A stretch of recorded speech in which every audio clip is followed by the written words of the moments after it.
Good day, everyone. I am Crystal Rose Ledesma. At this moment, I'm going to discuss about personal foul, one of the fouls in basketball. I know some of you are very familiar with this, especially those who really engage in playing basketball. But for those who did not, please bear with me as we delve into this topic. To start, let's read first the definition. A personal foul is a player's contact foul with an opponent, whether the ball is alive or dead. A player should not hold, block, push, charge, trip, or impede the progress of an opponent by extending his hand, arm, elbow, shoulder, hip, leg, knee, or foot, nor by bending his body into an abnormal position, nor shall he indulge in any rough or violent play.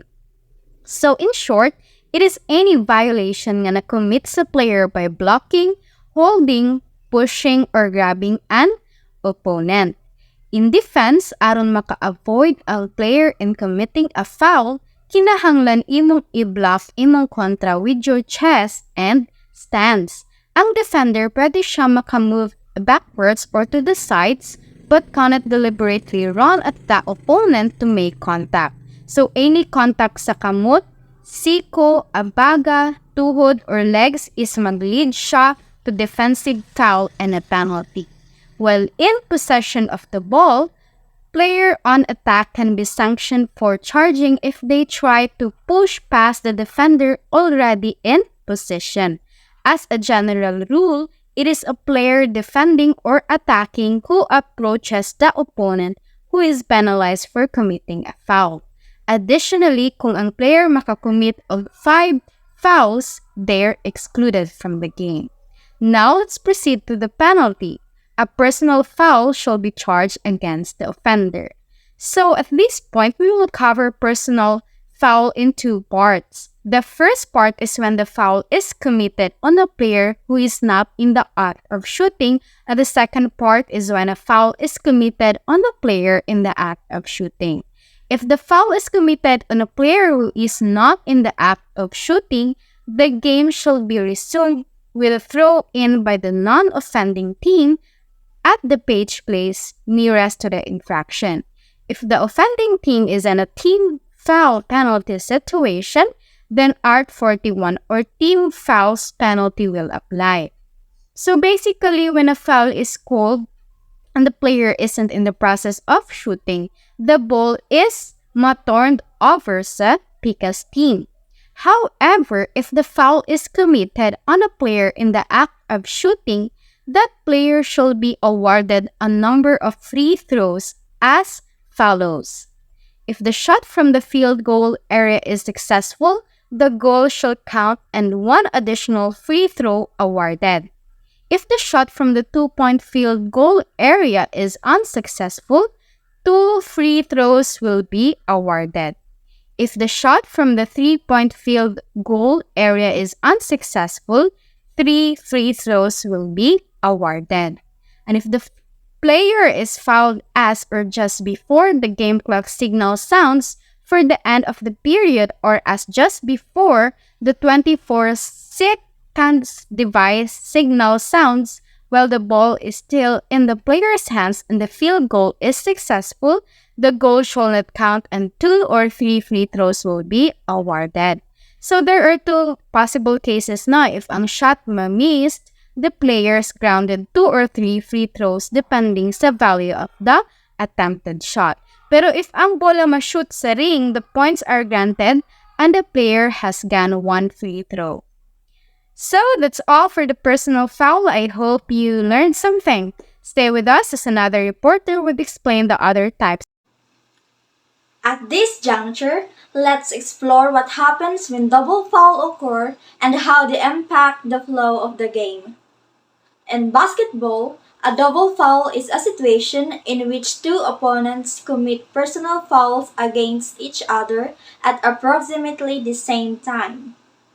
For example, si LeBron James o si Stephen Curry both aggressively push each other. So the referee may call a double foul on both players for their actions as they were both equally responsible for the illegal contact. Next is we have penalties when double foul occurs. First is, a personal foul shall be charged against each offender.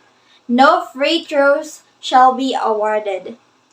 Second, the game shall resume as follows. If a valid field goal or a last or only free throw is scored at approximately the same time, the ball shall be awarded to the non-scoring team for a throw-in from the end line. For example, ang Team A ang nagkontrol sa bola, then na-shoot sa player sa Team A at approximately the same time, ni-whistle ang referee nga naay double foul nga nahitabo. Ang score is still rewarded sa team nga nakashoot, which is Team A. Then ihatag na ang bola sa Team B to resume the game. Next, if a team had control of the ball or was entitled to it, the ball shall be awarded to this team for a throw-in at the place nearest to the infraction. It means that if ang Team A ang nagkontrol sa bola, like ilang gidribble or gipasa-pasa, then suddenly na nahitabo nga double foul, so wala to siya score. Then ang bola is ilaha gihapon sa Team A. The game restarts with that team doing a throw-in from the nearest spot to where the foul happened. And lastly, if neither team had control of the ball nor was entitled to it, a jump ball situation occurs. For example, si player A ug si player B ga inilugay sa bola, like isig binirahay sila sa bola. Double foul na daw to siya, mao nang neither of the team had clear possession of the ball.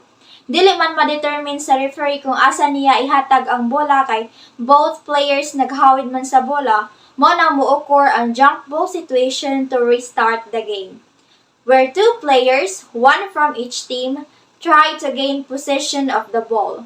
The referee tosses the ball up between them and starts playing again. And now let's proceed to unsportsmanlike foul. The definition of unsportsmanlike foul is a player contact foul which, in the judgment of the official, is not a legitimate attempt to directly play the ball within the spirit and intent of the rules. So basically, unsportsmanlike foul is a type foul that is not considered to be a legitimate or legal. A contact foul which results to inappropriate or not fair action that causes harm and hinder the opponent. It is a foul that goes against the principles of fair play and sportsmanship. Unsportsmanlike fouls must be interpreted consistently throughout the whole game. Yes, to maintain fairness, avoid favoritism, and ensures that the same standards and criteria are applied to all players and teams regardless of the situation or context. The official must judge only the action. To judge whether a foul is unsportsmanlike, the official should apply the following principles. If a player is making no effort to play the ball and contact occurs, it is an unsportsmanlike foul, which means that if the player is making no effort to play the ball and intentionally makes contact with the other player without any legitimate attempt. Next, if a player in an effort to play the ball causes excessive contact or hard foul, then the contact shall be judged to be unsportsmanlike. If the player goes beyond what is considered acceptable or fair play, this includes striking elbow and unnecessary aggression, this shall be judged to be unsportsmanlike.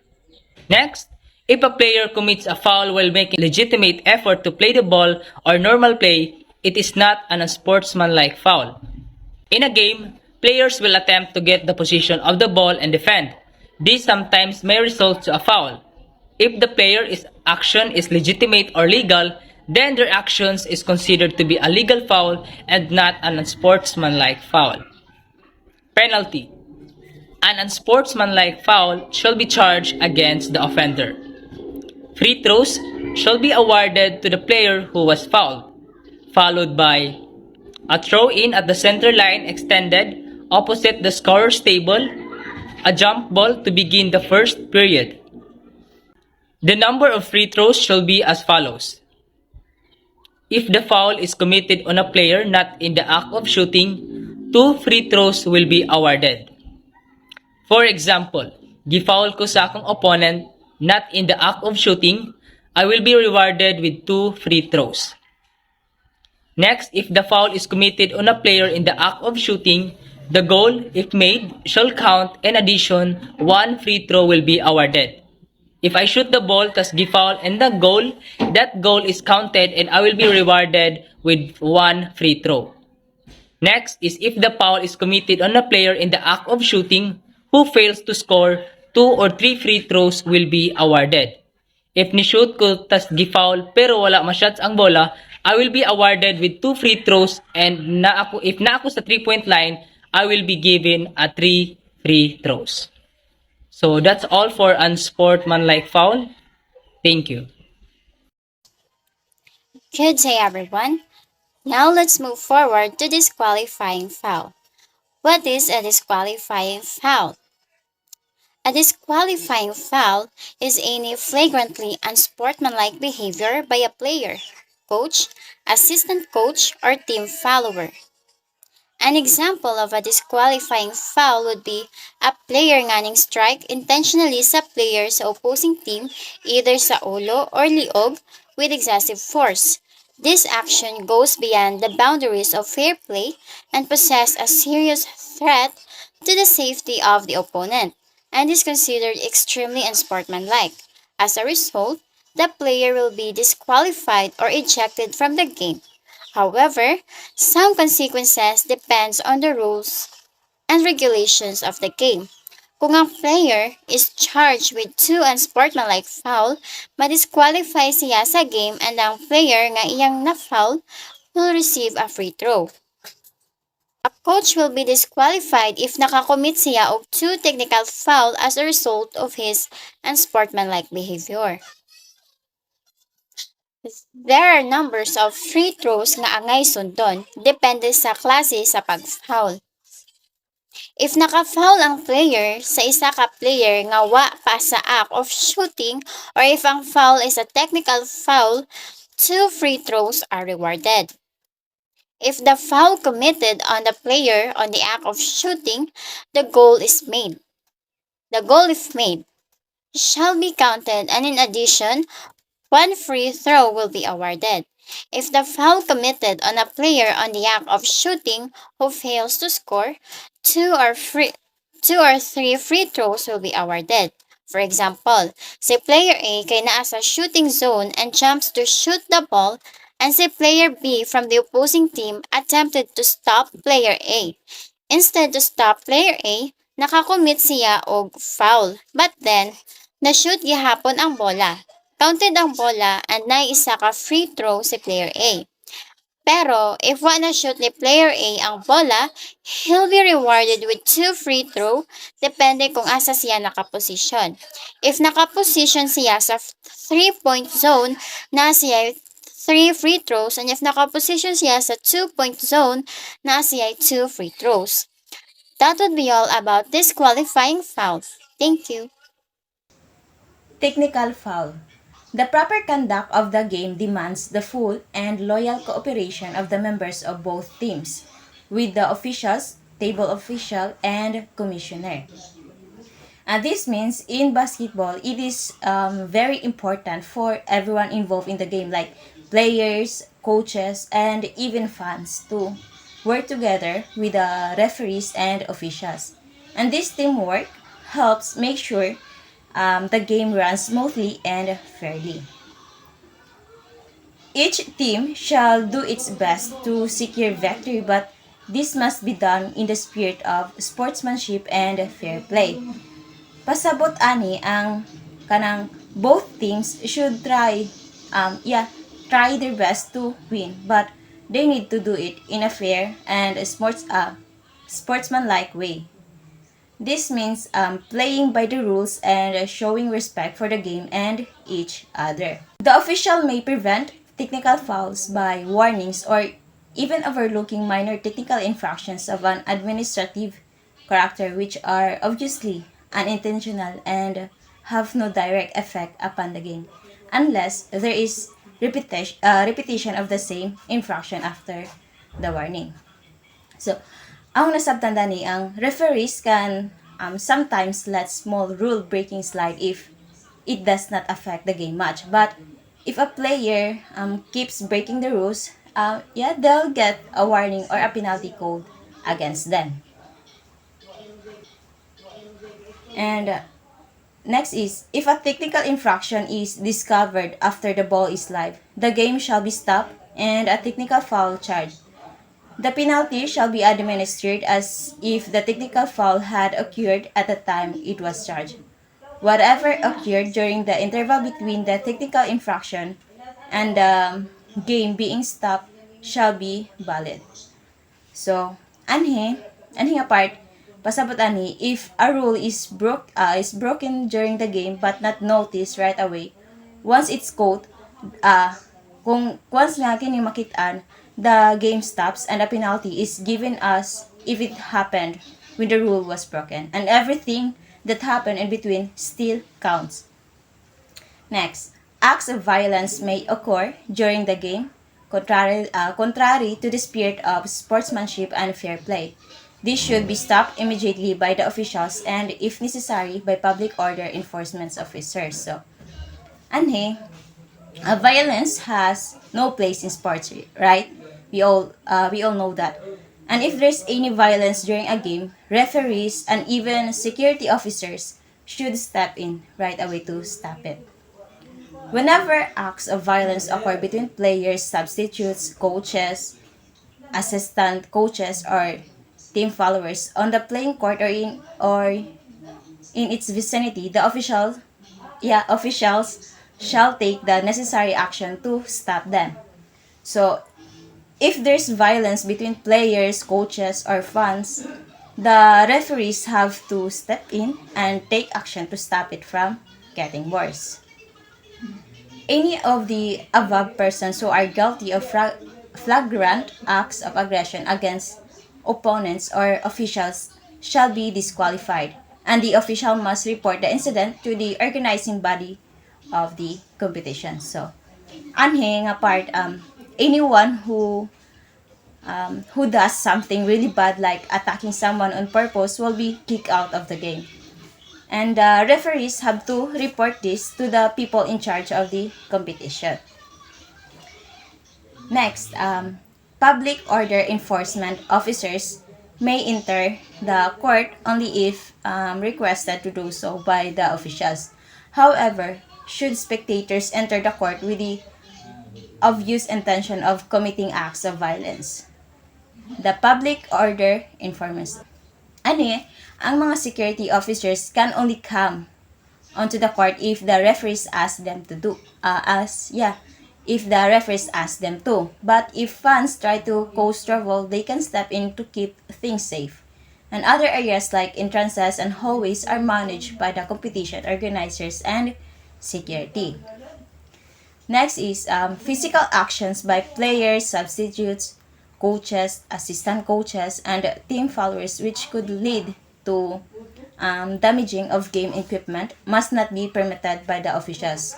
When behavior of this nature is observed by the officials, the coach of the offending team shall be given a warning immediately. Should the actions be repeated, a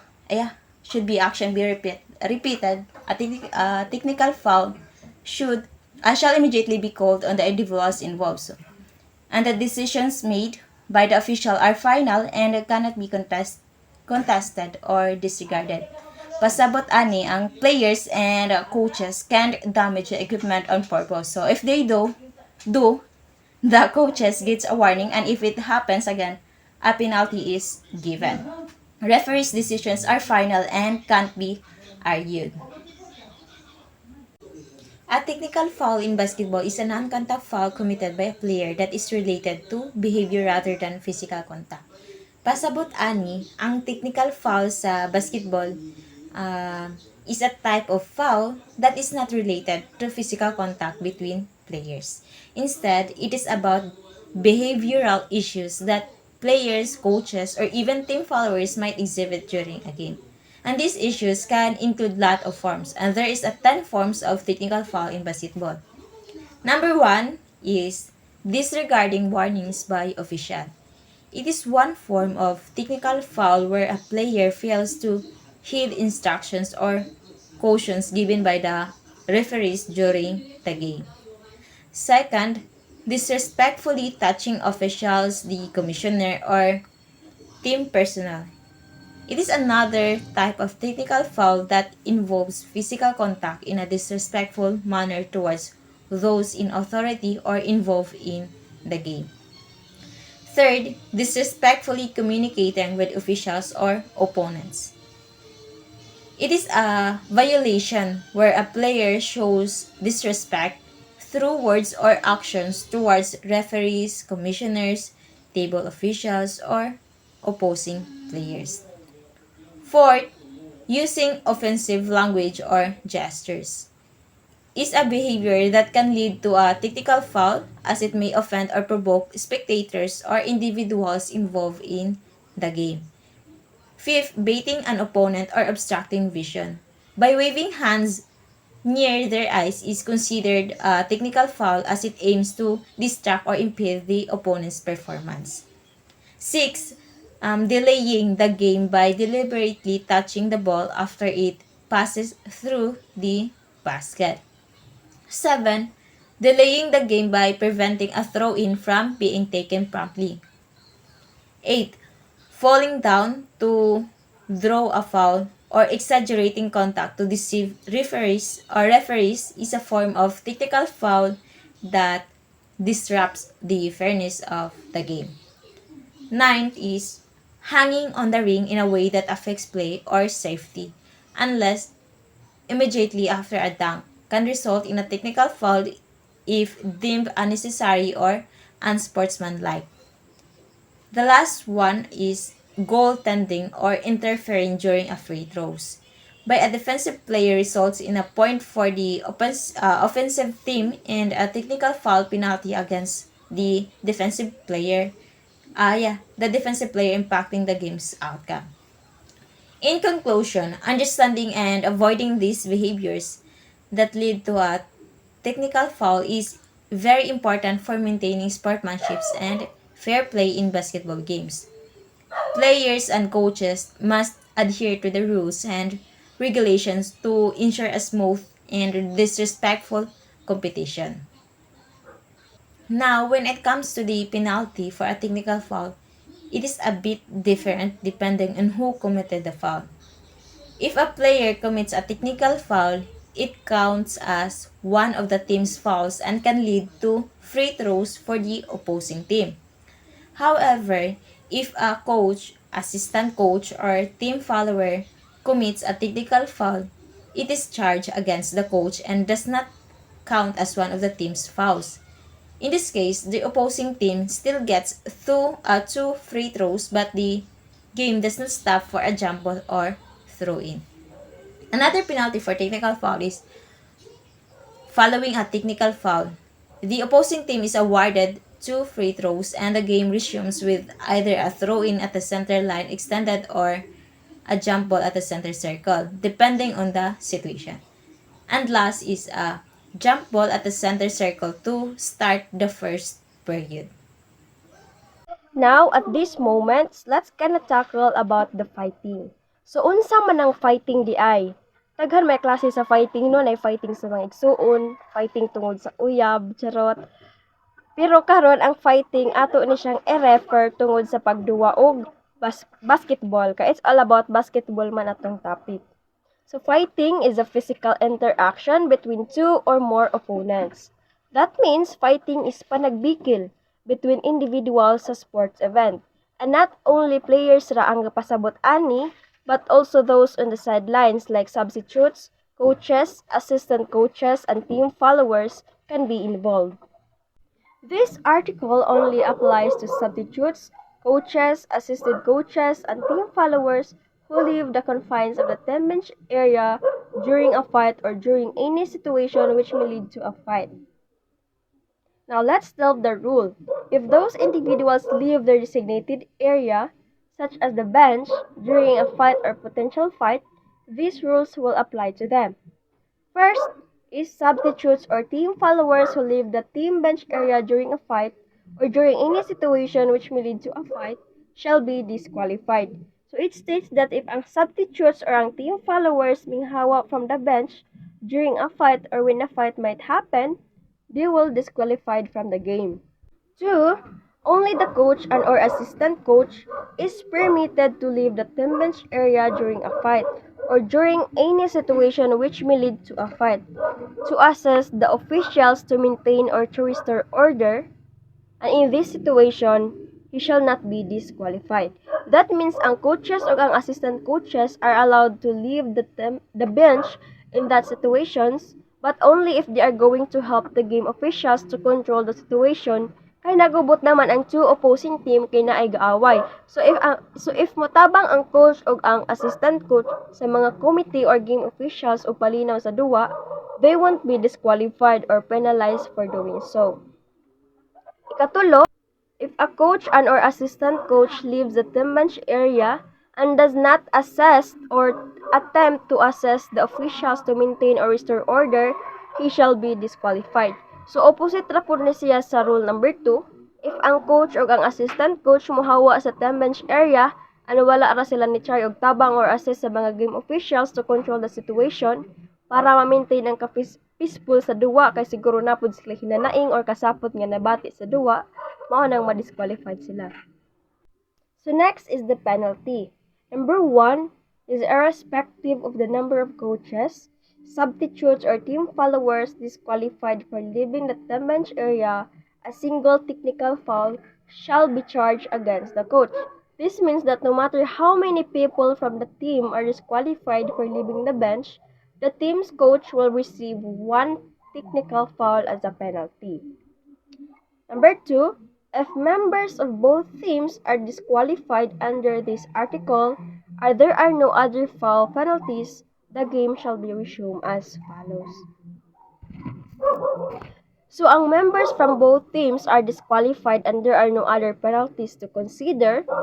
The game will continue according to the following rules.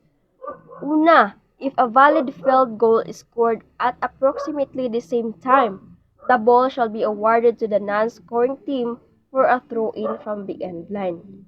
Ikaduha, if a team had a control of the ball or was entitled to the ball shall be awarded to this team for a throw-in at the center line extended opposite the scorer's table. So that means if one team was already in possession of the ball or was next in line to get it, they get throw it in from the center line. Ikatulo, if neither team has control of the ball nor was entitled to the ball, a jump ball situation occurs. If neither team had the ball, they'll do a jump ball, which is a way to start or resume play where the ball is thrown up between two players who try to tap to their teammates. Next penalty is all disqualifying fouls shall be recorded as described in BA3 and shall not count as a team foul. And lastly, all fouls penalties occurring before the fighting situation shall be dealt with in accordance with Article 42. So any fouls that happen before the fight are handled separately, according to another set of the rules that deal with special cases, the Article 42. And that would be all. Thank you for listening, and we hope you learned something from us. And if you have any more questions or need further details about this topic, feel free to ask. God bless everyone.